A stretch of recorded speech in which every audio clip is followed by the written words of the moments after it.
প্লেনে করে কোথায় গেলাম, কি কি খেলাম, কোথায় কোথায় ঘুরলাম, সবকিছুই তোমাদের সাথে শেয়ার করব। শেষ পর্যন্ত সাথে থাকো। হ্যালো এভরিওয়ান, আসসালামু আলাইকুম। This is me Mahmuda from Mahmuda's daily blog. আজকের ভিডিওতে আমি ব্যাংককে প্রথম দিনে কি কি করলাম একটু একটু করে তোমাদের সাথে শেয়ার করব। এই তো চলে আসলাম ব্যাংককের মাটিতে। এয়ারপোর্ট থেকে বের হয়ে যখন যাচ্ছিলাম পাতায়ার উদ্দেশ্যে, তখন না এই রাস্তাটা আমার কাছে একদম পুরোই আমাদের দেশের মতো লাগছিল। সেম লাইক উত্তরা দিয়ে এয়ারপোর্ট যাওয়ার যে রাস্তাটা ওইটার মতো। এই তো এখন পাতায়া শহরে চলে আসলাম। ব্যাংকক থেকে পাতায়া শহরটা কিন্তু একটু নিরিবিলি।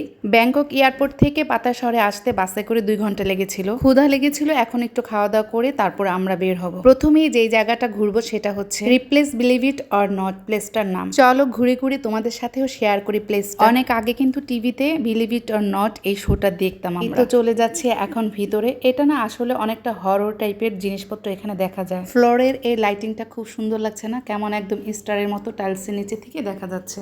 এখানে আবার খুব সুন্দর সুন্দর কিছু ড্রেসও ছিল। আর এখানে একটা বিখ্যাত বিল্ডিং এর মডেলও রাখা ছিল। দেখো কত সুন্দর লাগছে দেখতে না? ভিতরে নাকি একটা রুম ছিল যেখানে টিকিট কেটে ঢুকলে ভুতুরে টাইপের অনেক কিছু দেখা যায়। বাট আমার এত সাহস নাই, আমি আবার এগুলো ভয় পাই। বছরে একবার যদি এরকম একটু দেশ ভ্রমণ করা যায় তাহলে কিন্তু মন্দ নয়। আবার অনেকেই বলবা দেশ ভ্রমণ করতে তো টাকা লাগে, সবকিছুতে কিন্তু টাকা লাগে। যারা নতুন নতুন বিয়ে করেছো, সংসার করছো, জব করো, তাদের উদ্দেশ্যে আমি এই কথাগুলো বলছি। আর এই তো দেখো মিস্টার বিনের সাথে দেখা হয়ে গেল।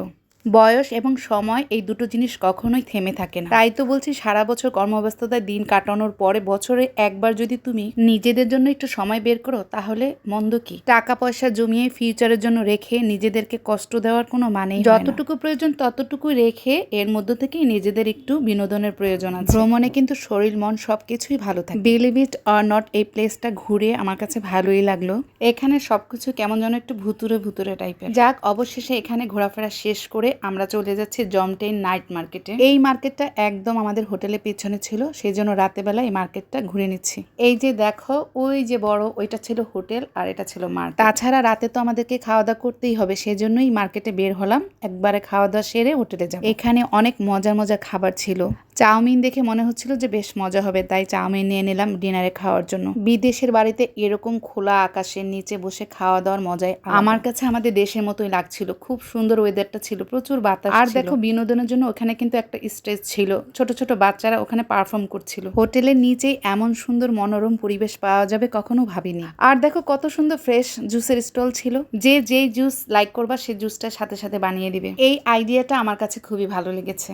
অনেক মজার মজার খাবার ছিল, খাবারগুলো দেখতে খুবই লোভনীয় লাগছিল। বাট আমরা তো সব ধরনের খাবার খেতে পারবো না, কিন্তু জাস্ট দেখছিলাম। নামগুলোও সব মজার মজার ছিল, কিন্তু এইসব নামগুলো মনেও থাকে না। আমরা সচরাচর যে খাবারগুলো খেয়ে স্বাচ্ছন্দ্য বোধ করি সেই খাবারগুলোই খেয়েছি। নেক্সটে অনেক সুন্দর সুন্দর ব্যাংকক ঘোরার ভিডিও তোমাদের সাথে শেয়ার করব। সুন্দর সুন্দর প্লেস দেখতে হলে অবশ্যই আমার সাথে থাকতে হবে। চিকেন ফ্রাই, চিকেন উইংস, এগুলো দেখতে একদম আমাদের দেশের মতো লাগে। খাবারের ডেকোরেশনগুলো কিন্তু খুব সুন্দর করে সাজানো গোছানো ছিল। বাহিরের স্ট্রিট ফুডের সবগুলো এত নিট অ্যান্ড ক্লিন থাকে। দেখো ডেকোরেশনগুলো দেখতে কত সুন্দর লাগছে। লেটুস পাতা দিয়ে প্লেটের ডেকোরেশন করে মাছগুলো সাজিয়ে রেখেছে। আর এগুলো তোমরা কারা কারা খাও অবশ্যই বলবা। আমার কিন্তু এই মোমো দেখে ভীষণ লোভ লাগছিল। আজকের মতো ভিডিও এখানে শেষ করে দিচ্ছি। সবাই ভালো থেকো, আল্লাহ হাফিজ, টাটা।